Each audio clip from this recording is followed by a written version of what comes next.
Hey guys, very quick one from me before you jump into this interview. This interview is part of a larger Wrestle Kingdom 18 preview as part of Wrestle In, which combines multiple interviews. It combines insight from myself and Trent ahead of the big show. So if you enjoy this interview, please check out the other interviews or check out the entire Wrestle Kingdom 18 preview, whatever works best for you.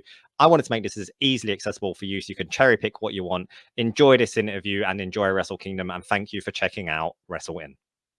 Joining me now as the Wrestle Kingdom 18 preview continues is the newest voice on New Japan Pro Wrestling, the newest voice of English commentary for New Japan Pro Wrestling, the one and only Walker Stewart. He's doing the media circuit and he was kind enough to include wrestling within his busy schedule. Walker, thank you so much for being here.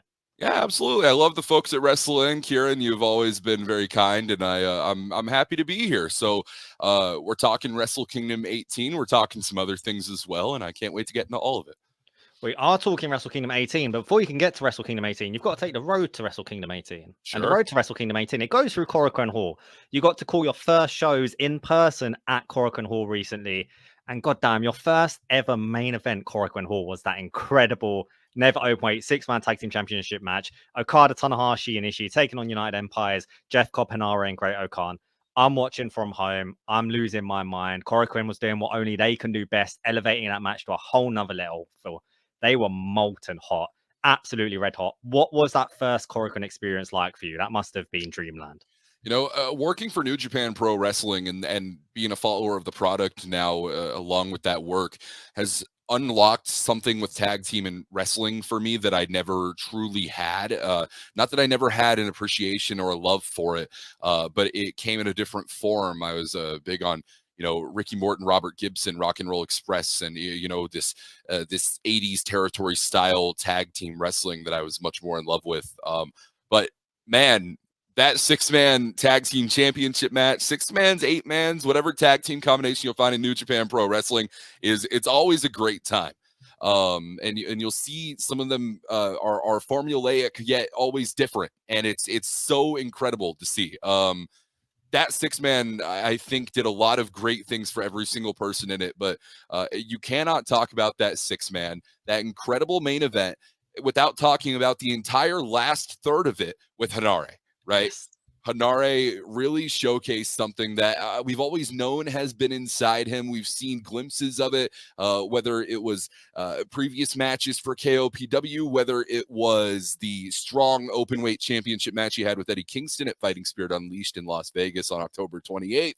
And we see it again in the 6-man tag team championship. So I'm just saying, when we're talking about the Rambo, when we're talking about things to come with New Year's Dash or anything going forward in 2024, Hanare is a guy you're going to want to keep your eye on. Yeah, that's the minimum I'm hoping for Hanare here. Get through to the final for that 4-way at New Year's Dash for the KOPW Championship. The Rambo, of course, taking place at Wrestle Kingdom 18. It's just around the corner. At the time of recording this, we're exactly 1 week away from Wrestle Kingdom. It's the merriest time of the year. And you're going to have the best seat in Tokyo Dome, Walker. As we get closer now, what's the breakdown between nerves and excitement for you now that we're just a week away? Is it leaning one way more than the other? I don't know if I can tell the difference. I think that it's an overall energy that is propelling me forward. And I think that's the best way to describe it. There's nothing negative. It's incredibly positive. So I guess you'd say it's all excitement right now. Maybe some form of nerves kicks in when I step into the Tokyo Dome for the first time, or when my plane lands, or when I walk out the door to go to the airport. But I know that either way, what I feel right now is exactly what I'm going to be feeling throughout Wrestle Kingdom. Wrestle Kingdom is probably going to maximize it tenfold. It is pure excitement for everything we're going to be getting to see coming at the Tokyo Dome event. I'm fired up for it, Kieran. I know, listening to your interview with the Super J-Cast guys, you a good portion dedicated to the food in Japan. Are you aware of how much food they have to offer inside the Tokyo Dome? It's quite outrageous. They have so many, like my favorite thing. One of my favorite things about going to Tokyo, I'll get the chicken nuggets about 20 times. Like, you're in there all day, you got to eat, and I'll just go back and forth, chicken nuggets, nuggets. But they've got so much variety on offer. There's like 3 of everything, but it's like full meals. And I saw New Japan are even doing their own collaboration stuff. You can get a World Tag League burger and all these things. When I went Wrestle Kingdom 17, I got a Lion Juice, which was a soft drink, and they also had Lion Beer. But I'm not a big drinker. Sure. Are you going to get the chance to appreciate the food on offer inside the Tokyo Dome?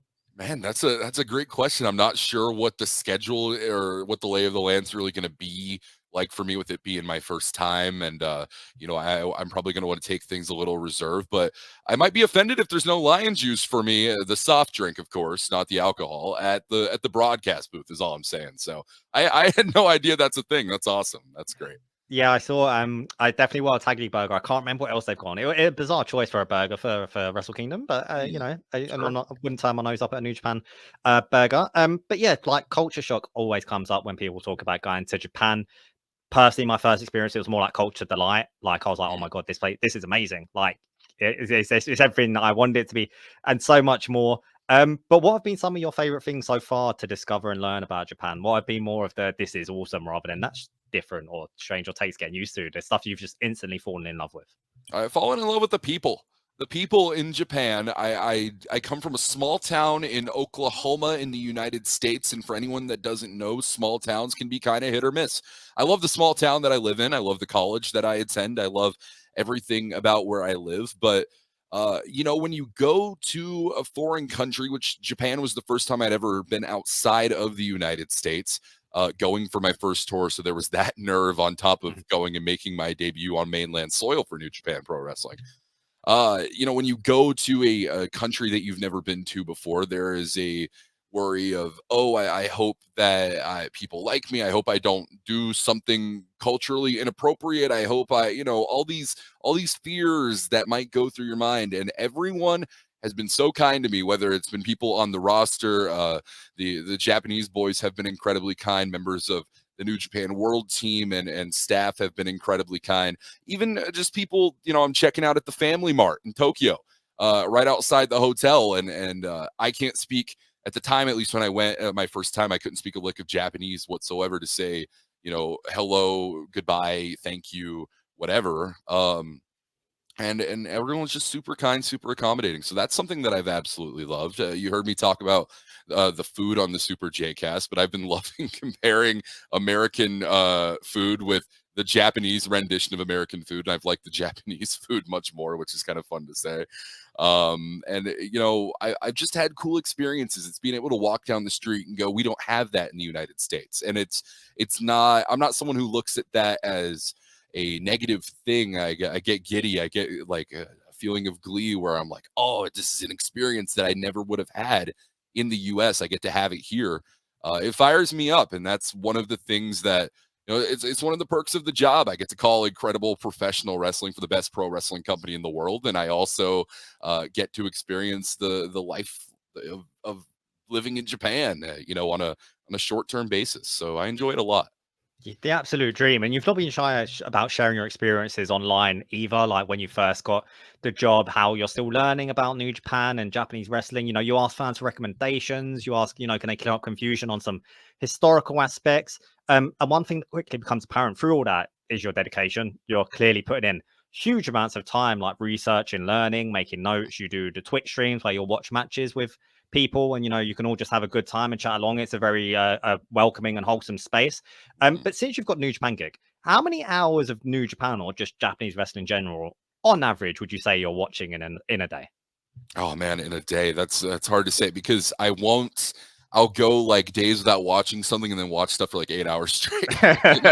Because I'm working. I have stuff that I do outside of New Japan. Of course, I work the independents and I try and do I do video production. I do video editing as well, just as a freelance thing because it's something I enjoy doing. It was my college major before New Japan plucked me out of my college degree, but I didn't actually end up finishing my semester until a couple of days ago. So congratulations. Thank you. I hope it's congratulations. Right. No, it went well. Yeah. But it was a good time, and as much as I love college, New Japan Pro Wrestling, it's a lot cooler. I'm not gonna lie. I can't pretend that it doesn't fire me up more to say I work for New Japan Pro Wrestling than I'm a college student. It's more unique. But yeah, there's a lot to it.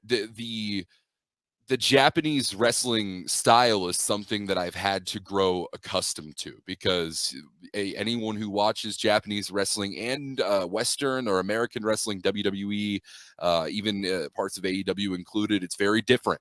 It's very, very different systematically and fundamentally.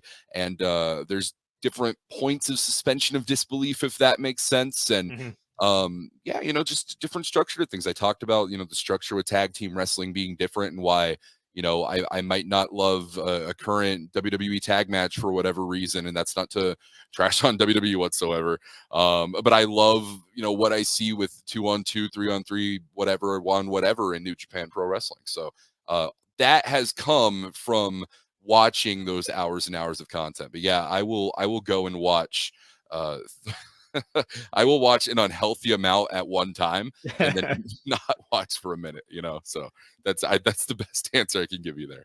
So watching all these matches, like I'm sure you're going back in the history books, you're watching an Inoki main event, and then you're watching more recent stuff like Wrestle Kingdom 17 and Ospreay versus Omega, and jumping all over the place. Have you been watching any of these matches and just thinking like, damn, what I would have loved to have been ringside to be able to call that one?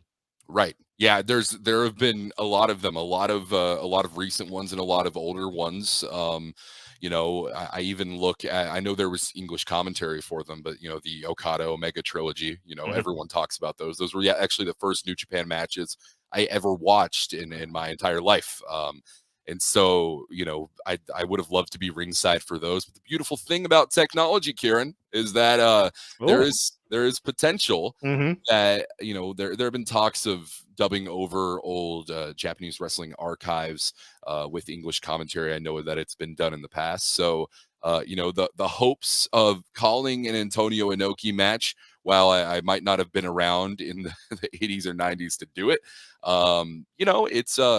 it's still alive. And so I'm hopeful to be able to call some of those matches. I don't really have any off the top of my head where I'm like, oh, I want to call this, I want to call that. But there's just, it's easier to name the athletes itself and go, that's someone I'd love my voice attached to for the rest of the time that this footage exists. The guys like Antonio Inoki and so forth. So do you ever watch the commentary with Japanese commentary on? Because obviously sometimes, New Japan shows, and this is something you're making a big change of too, which I want to ask about. But sometimes, not every show is with live English commentary. And if you want to watch live, you get Japanese commentary. Of course, you can't understand it, but the enthusiasm is there. It's unmatchable, the Japanese commentary. My favorite thing in the wrestling world is when Milano finds something so enjoyable that he laughs. That is the biggest mark of love and approval you can get from Milano, is if he's giddy laughing at when you do something. Right. Do you ever watch the Japanese commentary? Is there anything you can take away from it as a commentator? There are some pacing things I think that you can take away, even if you're not understanding the language, which I do actually watch Japanese commentary a good amount. Sometimes I will go back. Actually, most recently I went back and watched the two Korakuen shows with Japanese commentary. I always go back and watch anything that I'm on just to study myself, and because it's always about improvement of the game. But yeah, I actually did go back and rewatch the Korakuen shows with Japanese commentary, and I think that you can pick up some pacing things, some of the intensity things. There's I know a lot of people feel, and I'm in the same boat as well, for a lot of things that Japanese wrestling can heighten the feeling, the aura behind a matchup, especially if you are a non-Japanese speaker, because it just feels so larger than life. Yeah.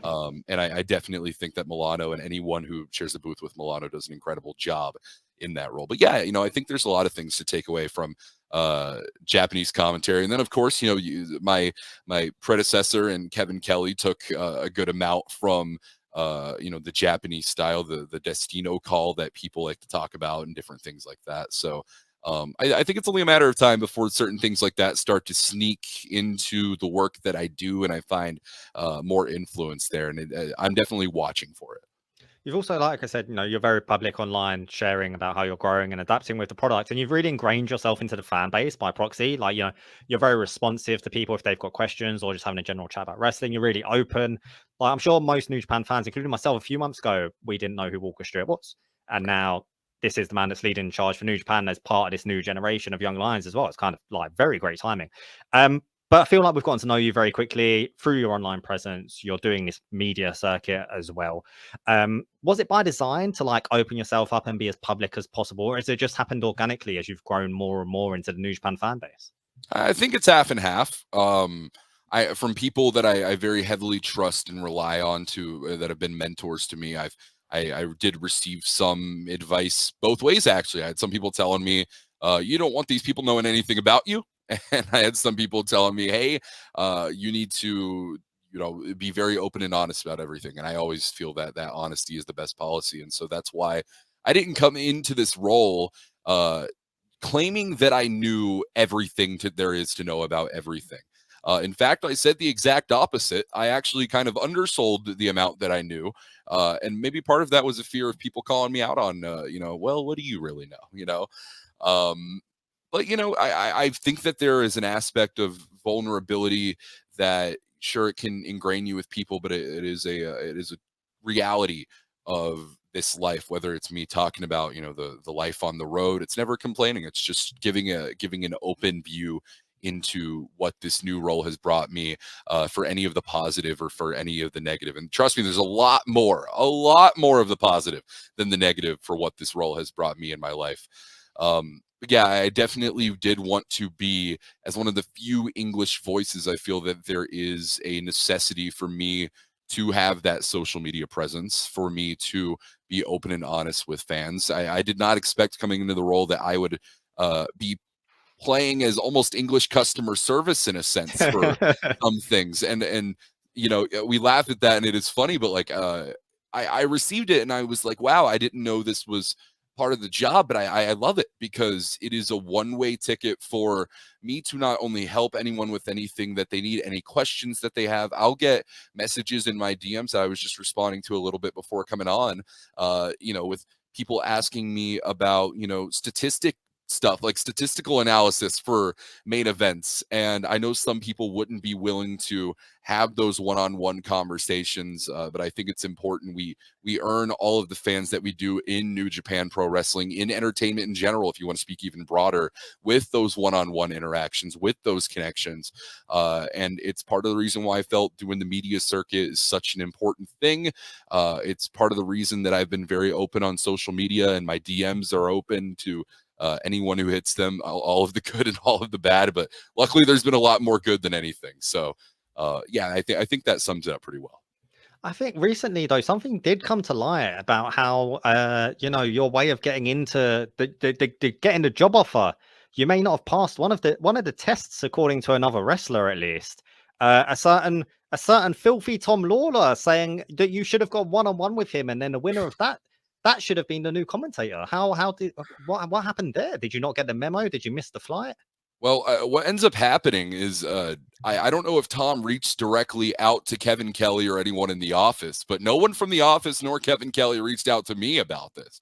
I would have been fully open to it. I fight for what I believe in, and I believe that there's a deservingness of the role here. I would have gone to battle for it. I don't exactly know how I would have fared. Filthy Tom Lawlor he's a filthy man, Kieran. You don't exactly just walk into a boxing ring, a wrestling ring, anything at all, with a filthy guy and not have a game plan. I would have walked in with a game plan. I don't know how successful it would have been, but yeah, that's if Tom Lawlor still wants to fight me, well, we're gonna have to renegotiate that in a couple of years. So, I mean, saying that with Tom Lawlor saying about commentary, it's quite a common thing in New Japan where you'll get a wrestler will jump on the commentary desk during the G1, during tournaments, especially. If Kevin was running the commentary table by himself, he might be joined by someone. Same with Chris, and it could very well happen to yourself. Is there anyone on the New Japan roster you've got your eyes on going? I want them on the commentary desk with me.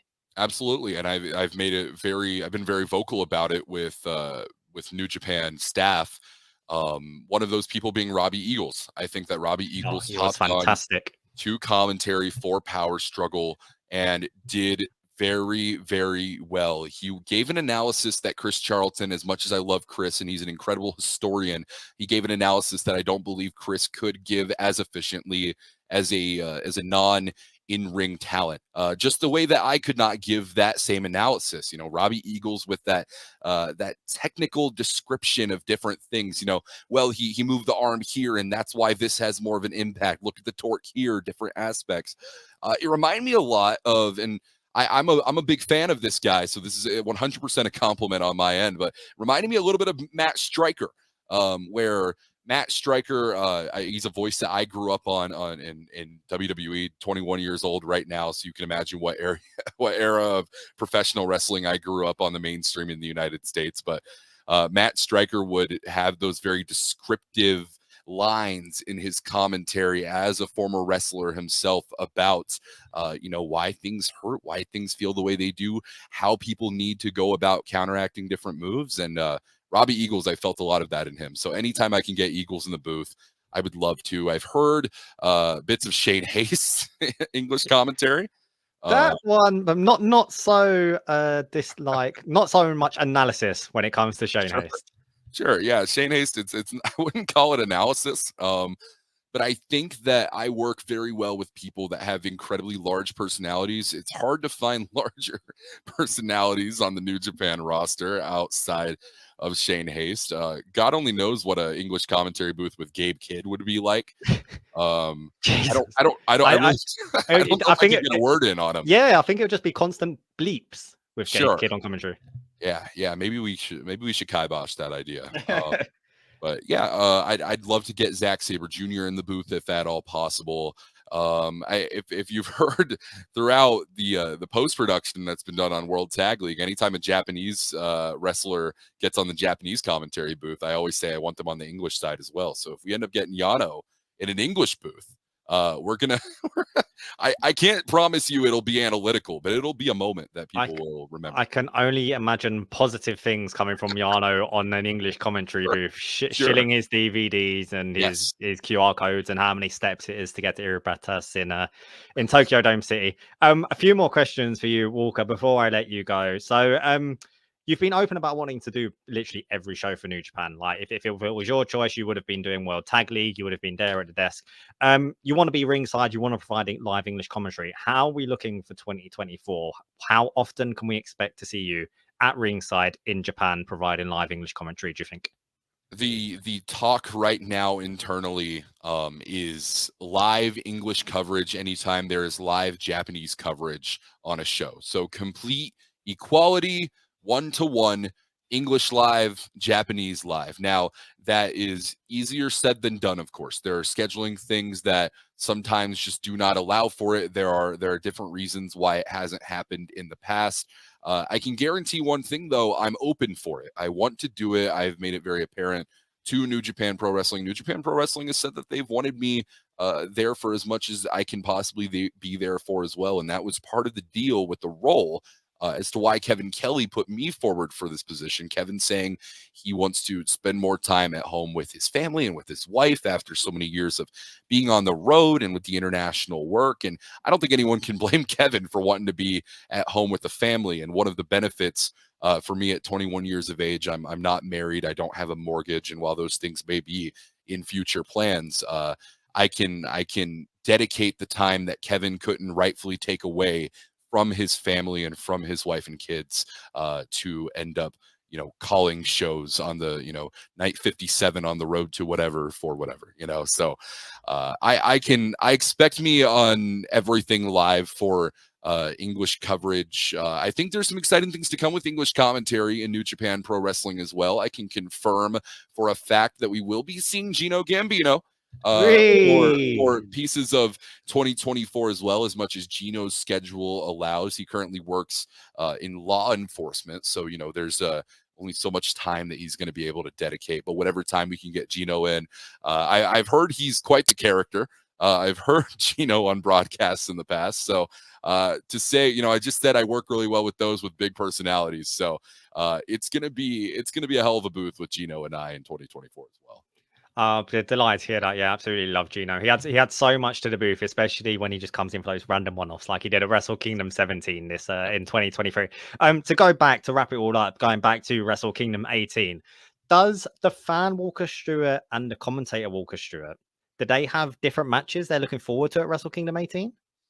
No, I think that they are one in the same. If we are talking everything for Wrestle Kingdom 18, as much as there has been anticipated and built up for every single matchup, is exactly how I feel going forward into each of them. I can tell you, even though it is not the main event, I know a lot of people, especially in the international fan base, are looking at it as the main event. I cannot wait for Bryan Danielson, Kazuchika Okada, second time ever one-on-one, and it's on Kazuchika Okada's home turf. As we've talked about many, many times in the past, how many people can you name that have had as much success as Kazuchika Okada in the Tokyo Dome? You can name a couple, but it's very, very few in comparison. And it's Bryan Danielson's first time in the Tokyo Dome, first time in Japan since being junior heavyweight tag team champion with Curry Man in 2004.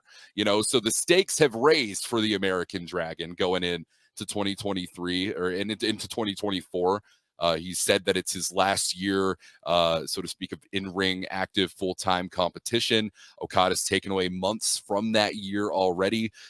Danielson wants to get the victory in his first Tokyo Dome event, and I'm excited to be ringside for it, especially with, as I mentioned, that era of professional wrestling that I grew up on, Kieran.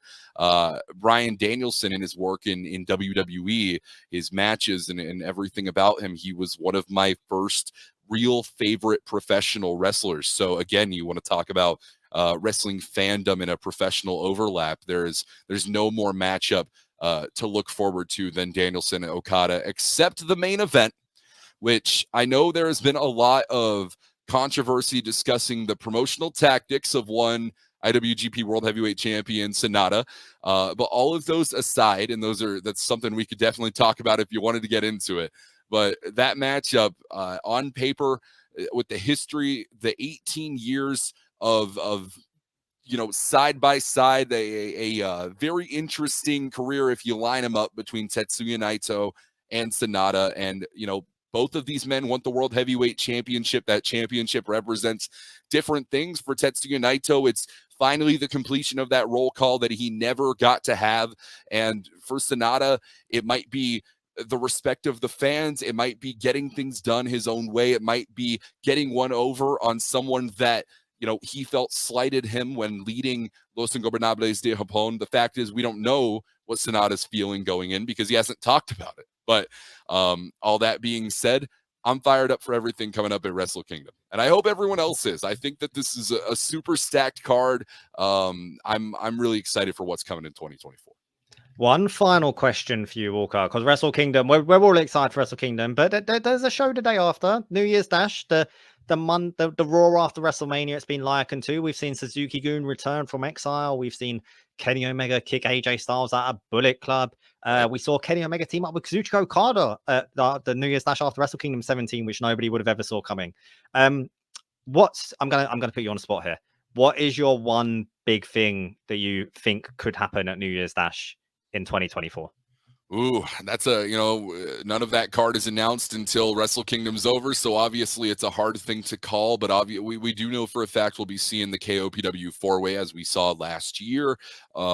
I said earlier on, and I'll hold to it, that I think Hanare is going to play a big factor in 2024. And I think that the genesis of that regenesis, if you will, is going to come at New Year Dash, whether it might be as part of that KOPW or whether it might be a part of anything else. Because, yes, championships are defended at Wrestle Kingdom 18, but there's always potential that championships are defended once again, maybe for the second time in that 2-day span or the first time in that 2-day span at New Year Dash. We could be seeing the 6-man tag team championships on the line. We could be seeing the never open weight championship. Sonata or Naito could go on to put the World Heavyweight Championship on the line because they want to, just to prove a point. We don't know what's going to happen. All I know is that it's going to be big. And that is something that consistently we can say that over and over again about Wrestle Kingdom and about New Year Dash. There's a reason that they kick off the year, not only for 2024, not only for Japanese wrestling, New Japan Pro Wrestling. I argue Wrestle Kingdom and New Year Dash kick off the year for the professional wrestling world. And that's everywhere. That's all over the place. So it's going to be a big night one way or another. That's gonna do it for this Wrestle Kingdom 18 preview. But please go follow Walker Stewart on Twitter at Velvet Voice WS. Like it says down there in the corner. If there's a question you wanted asked and I've not gone around to it, A, you can send him a tweet, or B, I'm sure it's been asked by one of the other people doing the media. So you got Super J Cast, you got Keeping It Strong Style. It's not Keeping It Strong Style. It is Keeping It Strong Style. KISS. Yeah. God damn it. Keeping It Strong Style. You've got WeWorks, you've got Super J Cast. Everyone's speaking to Walker Stewart, all the good guys in the New Japan community. But Walker, thank you so much for joining us. And I hope you have the best possible time when you make your Tokyo Dome debut, buddy. Thank you, man. I'm excited for it. Thank you for having me on the Wrestle In.